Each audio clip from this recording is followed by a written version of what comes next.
الحمد لله نحمده ونستعينه ونستغفره ونؤمن به ونتوكل عليه ونعوذ بالله من شرور أنفسنا ومن سيئات أعمالنا من يهده الله فلا مضل له ومن يضلله فلا هادي له ونشهد أن لا إله إلا الله وحده لا شريك له ونشهد أن سيدنا ومولانا محمدا عبده ورسوله أما بعد أعوذ بالله من الشيطان الرجيم بسم الله الرحمن الرحيم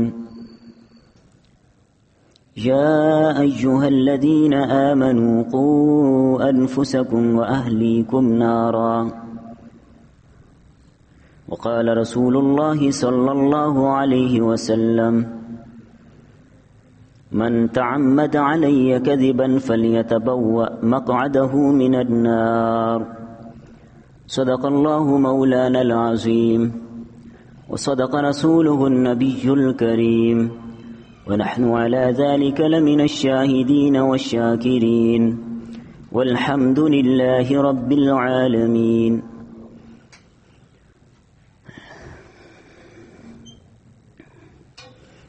گرامی قدر سامعین کرام، گزشتہ کئی قسطوں سے ان اعمال کا تذکرہ چل رہا تھا جو اعمال انسان کو جہنم میں لے جاتے ہیں. جہنم کے احوال پر یہ ہماری 24ویں قسط ہے اور جہنم میں لے جانے والے اعمال کے حوالے سے یہ 10ویں قسط ہے. آج کی اس نشست میں ایک ہی گناہ کا تذکرہ ہوگا جو جہنم میں لے جانے کا سبب بنتا ہے. گزشتہ نشستوں میں ایک نشست میں کئی گناہ آپ کے سامنے ذکر ہوتے رہے، لیکن آج کا جو موضوع ہے اس کو تھوڑا تفصیل کے ساتھ، وضاحت کے ساتھ میں بیان کرنا چاہوں گا، چونکہ آج کل کے سوشل میڈیا کے دور میں اور جہاں پر کچھ لوگوں کو اپنے ویوز بنانے کا چکر ہو، اس گناہ میں کچھ زیادہ ہی مبتلا ہو چکے ہیں. اس لیے اس کو وضاحت کے ساتھ بیان کرنا بہت ہی ضروری ہے تاکہ لوگ اس عمل قبیح سے اور اس عمل بد سے اپنے آپ کو بچا سکیں. وہ عمل بد کیا ہے جو جہنم میں جانے کا سبب بن جاتا ہے؟ اس پر میں نے آپ کے سامنے بخاری کی روایت پڑھی ہے. میں دوبارہ وہ حدیث پڑھ لیتا ہوں، پھر اس کا ترجمہ بھی کرتے ہیں. وبه قال حدثنا ابو معمر قال حدثنا عبد الوارث عن عبد العزيز قال انس انه ليمنعني ان احدثكم حديثا كثيرا ان النبي صلى الله عليه وسلم قال من تعمد علي كذبا فليتبوأ مقعده من النار. حضرت انس رضی اللہ تعالیٰ عنہ فرماتے ہیں کہ میں کثرت کے ساتھ احادیث بیان اس لیے نہیں کرتا کہ میرے سامنے یہ حدیث ہے. اللہ کے نبی صلی اللہ علیہ وسلم نے فرمایا من تعمد علی کذبا، جو جان بوجھ کر میرے اوپر جھوٹ بولتا ہے، فلیتبوأ مقعدہ من النار، اس کو چاہیے وہ اپنا ٹھکانہ جہنم میں بنا لے. رواہ بخاری. بہت ساری احادیث اس طرح کی اور بھی محدثین نے ذکر کی ہے، مسلم میں، ترمذی میں اور ابو داؤد میں، مستدرک حاکم میں، تقریباً حدیث کی ہر کتاب میں یہ حدیث موجود ہے. نبی کریم صلی اللہ علیہ وسلم پر جھوٹ بولنا، آپ کی طرف اس بات کو منسوب کرنا جو آپ نے نہیں فرمائی، یہ بہت بڑا جرم ہے. اور اس کی تحقیق کے لیے محدثین نے اپنی زندگیاں لگائیں.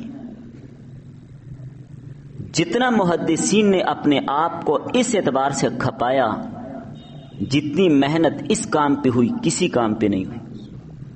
کیوں؟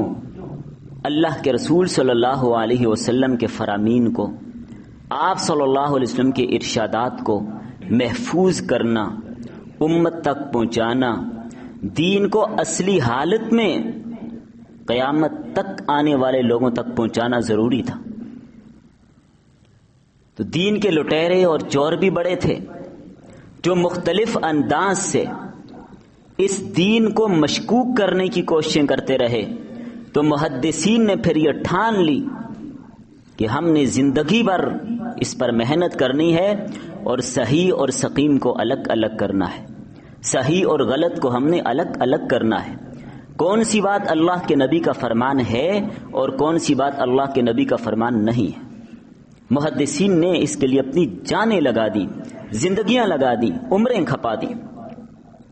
ایک اور حدیث ہے، قال حدثنا ابو اسامہ قال حدثنا عبید اللہ عن ابی بکر بن سالم عن ابیہ عن جدہ ان رسول اللہ صلی اللہ علیہ وسلم قال ان الذی یکذب علی یبنى له بیت فی النار، وہ آدمی جو مجھ پر جھوٹ باندھتا ہے، وہ آدمی جو مجھ پر جھوٹ باندھتا ہے اس کے لیے جہنم میں گھر تیار کر دیا جاتا ہے۔ جو میرے اوپر جھوٹ بولتا ہے اس کے لیے جہنم میں گھر تیار کر دیا جاتا ہے۔ اب اس حدیث کو بھی سامنے رکھیے، اچھے اس میں ایک چیز سمجھیے۔ اراس صحابہ کرام علیہم الرضوان کا جو دور تھا، اس دور میں اتنی محنت کی ضرورت نہیں تھی، اس لیے کہ اگر کوئی صحابی حدیث بیان کرتا تھا تو اس کے لیے یہی کافی تھا کہ یہ صحابی رسول ہے۔ ذرا صحابہ کے زمانے میں جھوٹ نہیں تھا، صحابہ اکرام جھوٹ نہیں بولتے تھے، اس کی عدالت کے لیے اتنا ہی کافی ہے کہ یہ صحابی ہے، بس اور کچھ دیکھنے کی ضرورت نہیں تھی۔ لیکن بعد میں جیسے جیسے زمانہ آگے چلتا گیا، جھوٹ پھیلتا گیا، عام ہوتا گیا، اب اس بات کی ضرورت تھی کہ تحقیق کی جائے کس آدمی کا کیا درجہ ہے، کون آدمی کیا بات کرتا ہے، اس کی بات معتبر ہے یا نہیں ہے، اس کا حافظہ ٹھیک ہے یا نہیں ہے، یہ دیندار ہے یا نہیں ہے، سکہ ہے یا نہیں ہے۔ کوئی معلول روایتیں تو بیان نہیں کرتا، بیچ میں راوی تو نہیں چھوڑتا، تدلیس تو نہیں کرتا، ایک ایک چیز کو دیکھا گیا، ایک ایک چیز کو دیکھا گیا۔ حضرت عثمان غنی رضی اللہ تعالیٰ عنہ جب شہید ہوئے تو حضرت عثمان غنی کی شہادت کے بعد روافض اور خوارج ان کے فتنے عروج پر آئے۔ اب ان لوگوں نے اپنے نظریات کی تائید میں، اپنے موقف کی تائید میں، اپنے باطل عقائد و اعمال کی تائید میں من گھڑت روایتیں گھڑنی شروع کر دی، اپنی طرف سے روایات گھڑ کر اس کی جعلی سند بنا کر اللہ کے نبی کی طرف منسوب کر دیتے۔ تو اس وقت یہ کام شروع ہوا۔ اب اگر دیکھا جائے تو روایات تو بہت ساری ہیں جو گھڑی گئی ہیں، کچھ محدثین نے اس کا کچھ اندازہ بھی لگایا ہے۔ بعض حضرات نے لکھا ہے کہ صرف روافض نے اپنے باطل نظریات کی تائید کے لیے 3 لاکھ من گڑت روایات گڑی ہے، 3 لاکھ۔ الاسرار المرفوعہ میں یہ تعداد مذکور ہے۔ زنادقہ نے 12,000 احادیث اپنے باطل نظریات پر گڑی ہے۔ ہارون الرشید رحمہ اللہ کے سامنے ایک زندیق لایا گیا، اس نے اعتراف کیا کہ میں نے 4,000 حدیثیں اکیلے گھڑی ہیں۔ ایک آدمی نے اس بات کا اعتراف کیا۔ ابن لوہیہ فرماتے ہیں خوارج کا ایک شیخ تھا، وہ کہتا تھا، اس نے خود کہا کہ مجھے جو بات اچھی لگتی ہے میں اس کو حدیث کہہ دیتا ہوں۔ تو مسلمانوں کے اس علمی کارنامے کو، ذخیرہ احادیث کو، اس دین کو مشکوک کرنے کے لیے اہل باطل نے اس طرح کے کئی کام کیے، اور ایک کام وہ یہ بھی کرتے تھے، حدیثیں گڑھتے اللہ کے نبی کی طرف منسوب کرتے، حدیث گڑھتے اللہ کے نبی کی طرف منسوب کرتے۔ بعض لوگوں کا تو کام ہی یہ تھا، صبح سے شام تک بیٹھتے حدیثیں گڑھتے اور کہتے اللہ کے نبی نے یہ فرمایا، اور بیچ میں کوئی راوی بھی ڈال لیتے، سند بھی بنا دیتے اس کی جیلی سند۔ اب یہ تو ایک الگ موضوع ہے کہ سند کے اعتبار سے من گھڑت روایت کی تحقیق کیسے ہوگی، متن کے اعتبار سے من گھڑت روایت کی تحقیق کیسے ہوگی، تو لمبی چوڑی بات ہے۔ میں صرف چند ضروری اہم ترین باتیں عرض کروں گا، باقی جو علمی باتیں ہیں علماء محققین کا کام ہے، وہ تو ہم یہاں پر ذکر کریں تو سمجھ بھی نہیں آنی۔ باقی یہاں پر ایک چیز یہ ضرور ذہن میں رکھیے کہ یہ لوگ حدیثیں گڑھتے کیوں تھے، حدیث وضع کرنے کے ان کے مقاصد کیا تھے۔ ایک تو تھا دین کو نقصان پہنچانا، کیا ہم دین کو نقصان پہنچائیں اور لوگوں میں دین کو مشکوک بنا کر پیش کریں۔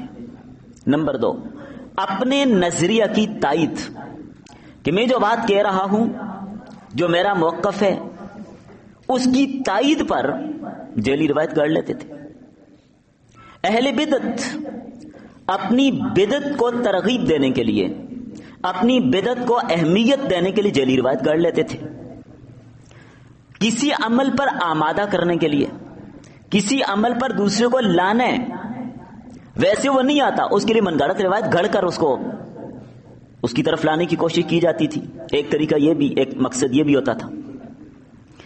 پھر دنیاوی مقاصد کے لیے بھی من گھڑت روایتیں کرتے تھے۔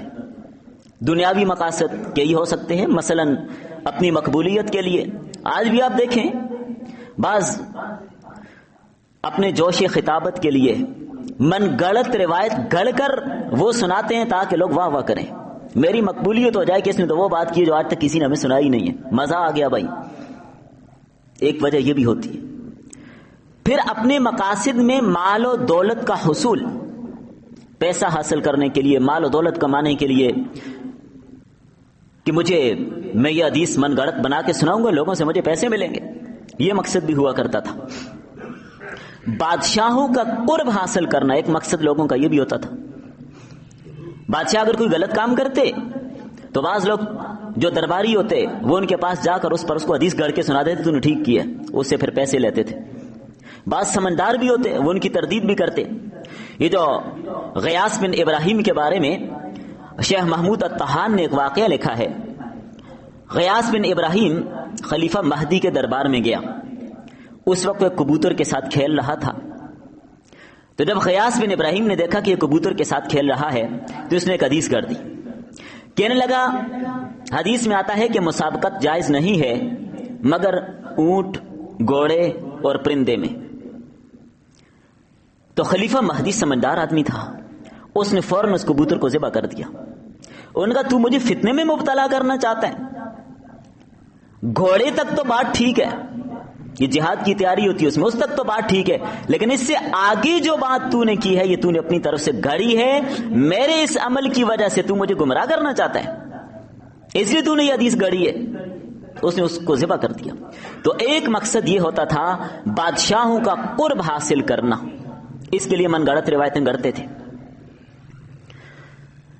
پھر محدثین نے لکھا ہے کہ بعض لوگوں کا مستقل پیشہ تھا، اسی پر ان کی کمائی چلتی تھی، حدیثیں گھڑ کے لوگوں سے پیسے لیتے تھے۔ اور ایک آدمی کے بارے میں لکھا کہ وہ اس پر دینار بٹورتا تھا اور حدیثیں گھڑ گھڑ لوگوں کو سناتا تھا۔ پھر ایک وجہ شہرت ہے کہ میں حدیثیں گھڑ کے سناؤں گا، میری شہرت ہوگی کہ یہ وہ بات کرتا ہے جو کوئی اور نہیں سناتا، اپنی شہرت کے لیے بھی حدیثیں گھڑتے تھے۔ اور دشمنان اسلام کی سازشیں، یہ بھی حدیثیں گھڑنے کا ایک سبب تھا۔ دشمنان اسلام نے حدیثیں گھڑنے کے لیے، اسلام کے خلاف سازشیں کرنے کے لیے حدیثیں گھڑنا شروع کر دی، مختلف قسم کی حدیثیں گھڑتے تھے تاکہ اسلام کو بدنام کریں، جیسے زنادقہ اور ملحدین اس معاملے میں پیش تھے۔ پھر اسی طرح ایک سبب مذہبی تعصب تھا۔ خوارج، معتزلہ، جبریہ، قدریہ، مجسمہ، مرجئہ، یہ لوگ اپنے مذہبی تعصب کے لیے، اپنے باطل نظریات کو فروغ دینے کے لیے حدیثیں گھڑ لیتے تھے۔ تو یہ ان کا نظریہ تھا، یہ ان کا کام تھا، بس اسی ترتیب سے وہ لگے رہتے تھے۔ اب آپ اندازہ لگائیے کہ اللہ کے رسول صلی اللہ علیہ وسلم کی طرف جھوٹ منسوب کرنا اپنی ذاتی اغراض و مقاصد کے لیے کتنی خطرناک بات ہے، کتنی خطرناک بات ہے۔ یہ حدیث جو میں نے آپ کے سامنے ذکر کی کہ اللہ کے رسول صلی اللہ علیہ وسلم نے فرمایا جو مجھ پر جان بوجھ کر جھوٹ بولے اس کو چاہیے اپنا ٹھکانہ جہنم میں بنا لے۔ یہ حدیث، اس کے بارے میں علامہ ابن جوزی رحمۃ اللہ علیہ فرماتے ہیں 98 صحابہ اکرام سے مروی ہے، 98 حدیث متواتر ہے، تواتر کا درجہ ہے، اور حدیث متواتر کا منکر کافر ہوتا ہے، جو دلیل قطعی ہے وہ۔ اور امام جلال الدین سیوطی رحمۃ اللہ علیہ فرماتے ہیں 100 صحابہ اکرام سے حدیث مروی ہے۔ اور ایک مزے کی بات بعض کتابوں میں لکھی ہے کہ یہ وہ واحد حدیث ہے پورے ظاہرہ یا حدیث میں جس کو یہ اعزاز حاصل ہے کہ 10 مبشرہ میں سے ہر صحابی نے سوائے عبد الرحمن بن عوف کے ہر صحابی نے اس کو بیان کیا۔ یہ واحد حدیث ہے، اس کو یہ اعزاز حاصل ہے۔ باقی کوئی حدیث ایسی نہیں ہے کہ جس میں 10 مبشرہ کے ہر صحابی نے جس کو روایت کی ہو۔ تو وجہ کیا ہے، اس کی سبب کیا ہے؟ اللہ کے رسول صلی اللہ علیہ وسلم کی احادیث کی حفاظت، آپ صلی اللہ علیہ وسلم کے دین کی حفاظت، یہ مقصود ہے۔ اور اس بات پر پوری امت کا اجماع ہے کہ موضوع روایت، من گھڑت روایت بیان کرنا کبیرہ گناہ ہے، اور بعض محدثین نے اکبر الکبائر کہا اس کو، اکبر الکبائر، سارے کبیرہ گناہوں میں بڑا گناہ اللہ کے نبی پر جھوٹ بولنا۔ دیکھیں عام کسی آدمی پر جھوٹ بولنا بھی گناہ ہے، تو اللہ کے نبی پر جھوٹ بولنا کتنا بڑا گناہ ہے۔ محدثین نے لکھا ہے کہ نبی صلی اللہ علیہ وسلم پر جھوٹ بولنا اللہ پر جھوٹ بولنا ہے۔ وما ينطق عن الهوى ان هو الا وحی یوحى، نبی صلی اللہ علیہ وسلم پر جھوٹ بولنا یہ اللہ پر جھوٹ بولنا ہے۔ اور فرمایا فمن اظلم ممن افترى على الله الكذب على الله كذبا، جو اللہ پر جھوٹ باندھتا ہے اس سے بڑا ظالم کون ہوگا؟ جو اللہ پر جھوٹ باندھتا ہے، تو نبی پر جھوٹ بولنا اللہ پر جھوٹ بولنا ہے۔ اور پھر اس کے ایک بڑا نقصان یہ ہے کہ من گھڑت روایات دین کا حلیہ بگاڑ کے رکھ دیں۔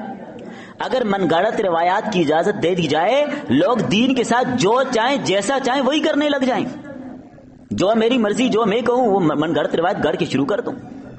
اس لیے امام مسلم رحمہ اللہ نے مسلم شریف کے مقدمہ میں فرمایا کہ جب لوگوں نے من گھڑت روایات گھڑنی شروع کی تو ہم نے سند کو دیکھا، ہم نے سند کو معیار بنایا، سند نہ ہوتی جو جس کے جی میں آتا وہی کرتا، اس لیے ہم نے حدیث کی سند کو دیکھا کہ حدیث کی سند کیا ہے، کون لوگ ہیں اس کے پیچھے، اس کو بیان کرنے والوں کی تحقیق کی جائے گی، وہ کون ہیں، کیا ہیں، کہاں کے ہیں، کیا کرتے تھے، کیسا حافظہ تھا، کیسا تقویٰ تھا، یہ دیکھیں گے۔ یہ نہیں ہوگا کہ جو جیسا، ذرہ برابر بھی اگر محدثین کو کسی راوی کے بارے میں شبہ ہوتا تھا اس کی حدیث کو نہیں لیتے تھے، اس پر حکم لگاتے تھے کہ اپنے شیخ کا نام چھپاتا ہے، یہ کہیں سے تدلیس کرتا ہے، اس کی حدیث مقطوع ہے، اس کا زمانہ نہیں پایا جاتا۔ اب سند میں حدیث کے موضوع ہونے میں ایک چیز یہ بھی دیکھی جاتی ہے کہ بعض راوی ایسے بھی گزرے ہیں، کسی ایسے شیخ کا کہتے ہیں میں نے اس سے یہ حدیث سنی ہے، حالانکہ جس زمانے میں یہ شیخ فوت ہو گیا اس وقت یہ پیدا بھی نہیں ہوا تھا، تو اس سے کیسے سنی ہے؟ جس شیخ کا نام لیتے کہ اس سے میں نے یہ حدیث سنی ہے، وہ ابھی یہ پیدا بھی نہیں ہوتا کہ فوت بھی ہو گیا تھا۔ اب میں اٹھ کے کہہ دوں کہ حدیث میں نے مولانا حسین مدنی سے سنی ہے، بھئی تو ہماری پیدائش سے بھی بہت پہلے دنیا سے چلے گئے۔ تو یہی کام اس طرح کے لوگ کرتے تھے جو من گھڑت روایتیں گھڑتے تھے، تو اس طرح جیلی سند بنا کر اپنی سند کو عالی بنانے کے لیے کسی بھی شیخ کی طرف منسوب کر دیتے تھے۔ لیکن محدثین پر قربان جائیے، دودھ کا دودھ اور پانی کا پانی کر کے رکھ دیا۔ کہ ہارون رشید رحمۃ اللہ علیہ کے زمانے میں ایک وضاح کو لایا گیا، ہارون رشید نے حکم دیا مار دو اس کو، گردن اڑاؤ اس کی، یہ اللہ کے نبی کی طرف جھوٹی روایتیں گھڑ گھڑ کر حدیثوں میں ڈالتا ہے، اس کی گردن اڑا دو۔ اس نے اس وقت کہا کہ مجھے تو مار دو گے، لیکن تمہارے دین کو مشکوک کرنے کے لیے جو ہزاروں حدیثیں میں نے گھڑ کر تمہارے ذخیرہ حدیث میں اڑیل دی ہیں ان کا کیا ہوگا؟ ہارون رشید رحمہ اللہ نے ایک تاریخی جملہ ارشاد فرمایا ہمارے پاس عبداللہ بن مبارک موجود ہے، وہ تیری گھڑی ہوئی روایتوں کو الگ کر کے تیرے پیچھے قبر میں تجھے پہنچا دے گا۔ ایسے تھے محدثین. تو ان محدثین کی زندگیوں کا اگر انسان مطالعہ کرے رونگٹے کھڑے ہو جاتے ہیں. کتنی محنت کی، اور یہ انہی لوگوں کا کام ہے. کتنے حاذق لوگ تھے، کتنے ماہر لوگ تھے کہ انہوں نے اپنی زندگیاں اس پر لگائیں. پھر وزائن کے لیے سختی کی گئی ہے. حضرت علی رضی اللہ عنہ فرماتے ہیں جو حدیث گڑھتے اس کی گردن مار دو. یہ حضرت علی رضی اللہ عنہ کا قول ہے، مصنف عبد الرزاق کے اندر موجود ہے.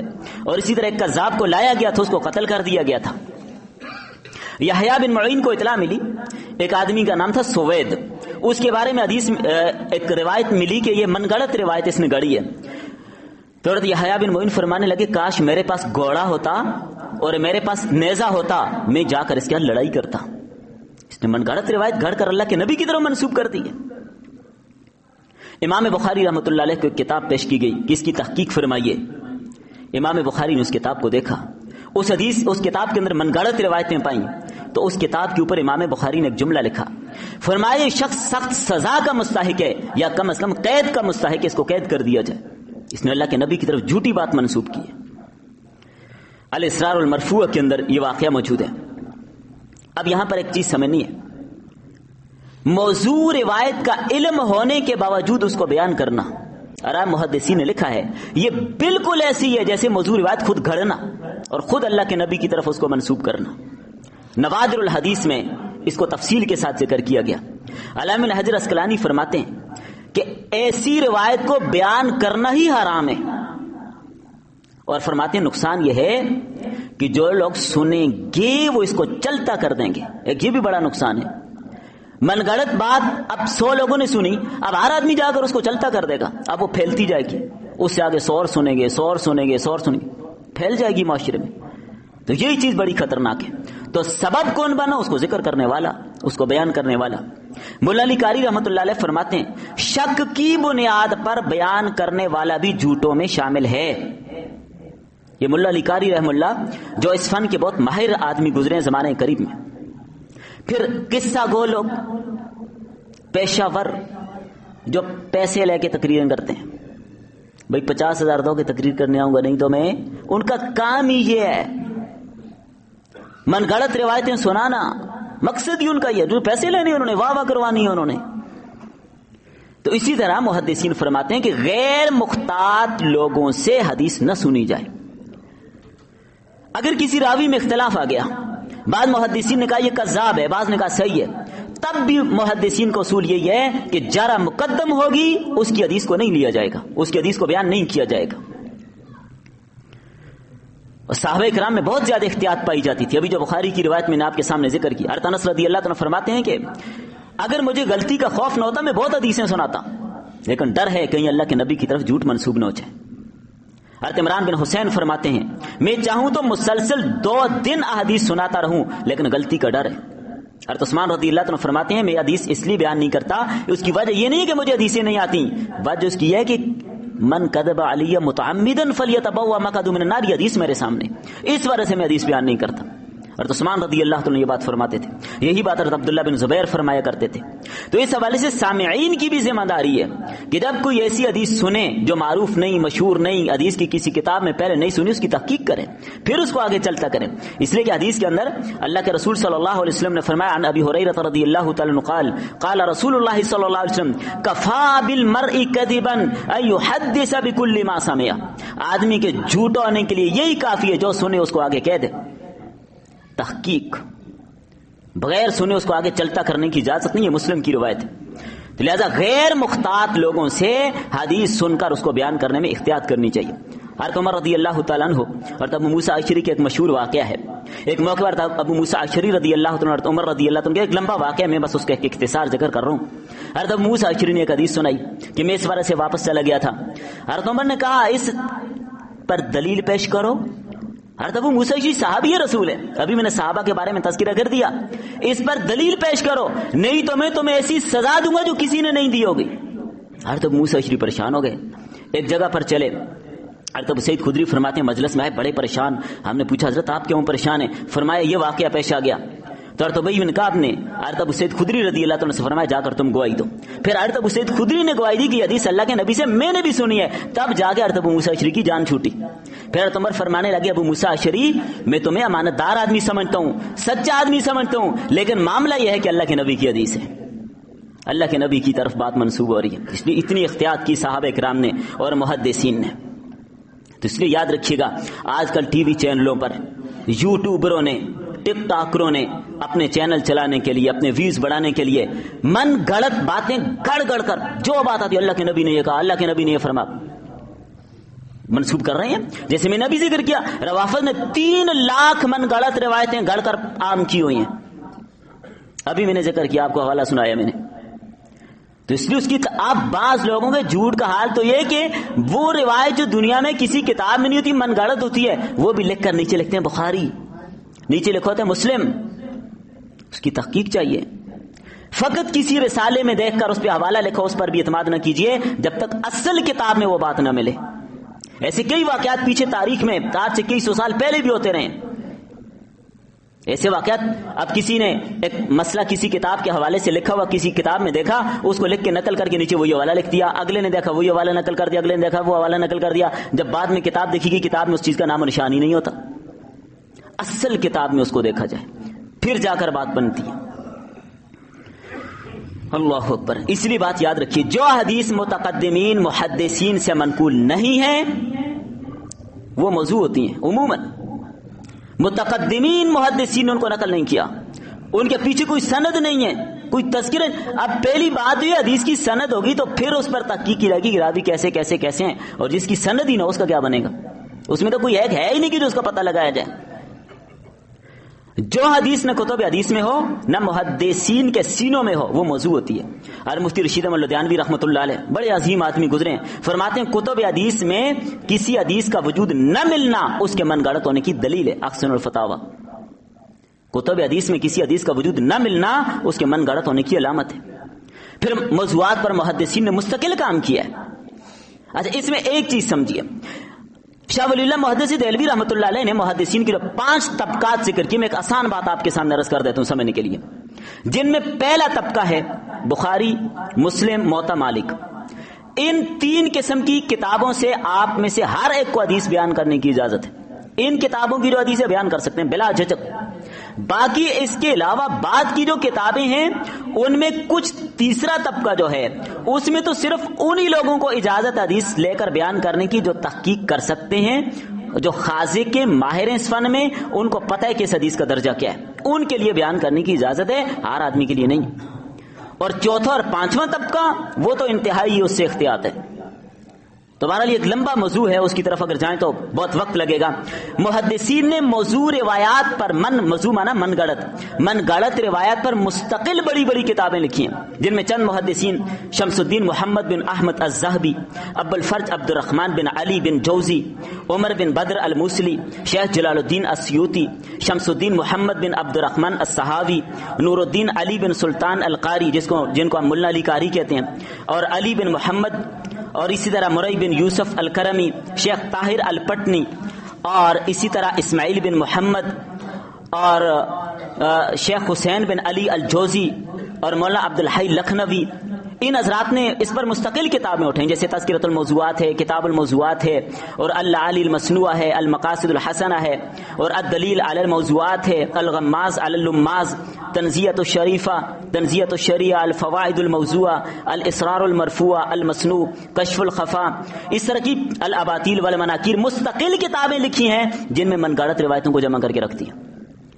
تو اب ہمیں ان سے کیا کرنا چاہیے, ان روایات کو سامنے رکھتے ہوئے ہم اس کو دیکھیں کہ کیا صحیح اور کیا غلط ہے. اور اس میں ایک چیز یہ بھی اچھی طرح ذہن میں رکھیے, موضوع روایت پر نکیر کرنا محدثین لکھا ہے نہی عن المنکر ہے.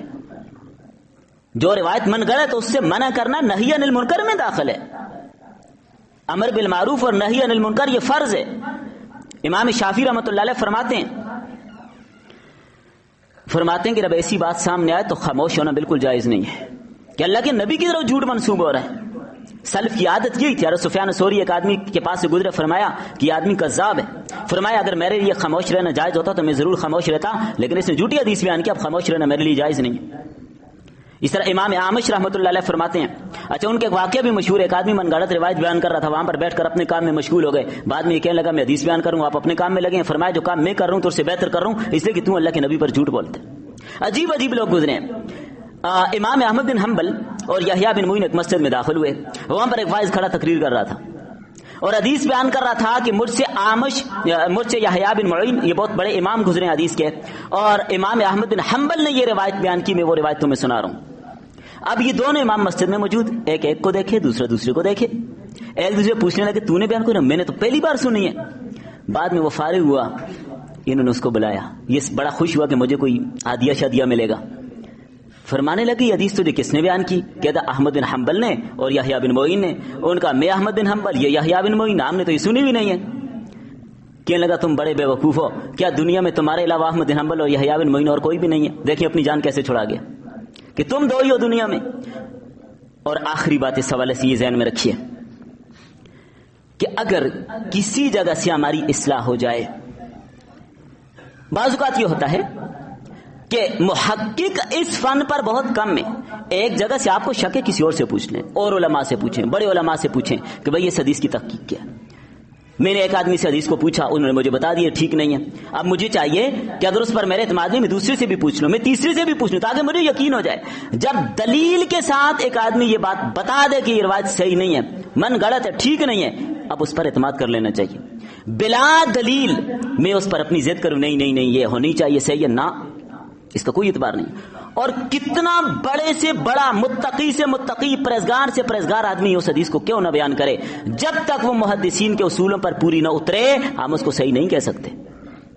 حدیث کو صحیح کہنے کے لیے محدثین کے اصول دیکھے جائیں گے، ان کو اصول کیا ہے۔ اور بعض کا ایک بات یاد رکھیے، بعض محدثین کسی حدیث کو اپنی کتاب میں نقل کر دیتے ہیں، ان کو اس کی سند نہیں ملی ہوتی، اس کی تحقیق نہیں ہوئی ہوتی، چونکہ کتاب میسر نہیں ہوتی، وہ اس لیے اپنی کتاب میں لکھتے ہیں کہ بعد میں آنے والے اس کی تحقیق کریں، ان کا مقصد یہ ہوتا ہے۔ اور اسے کہ ہمارے اسلاف اور اکابر نے ایسا کیا ہے۔ اللہ تعالیٰ سے دعا ہے اللہ تعالیٰ میں سمجھنے کی توفیق عطا فرمائے، اور صحیح جو سنتیں ہیں، جو احادیث مبارکہ ہیں، ان کو اپنانے کی اور ان کو بیان کرنے کی، دوسروں تک پہنچانے کی توفیق عطا فرمائے۔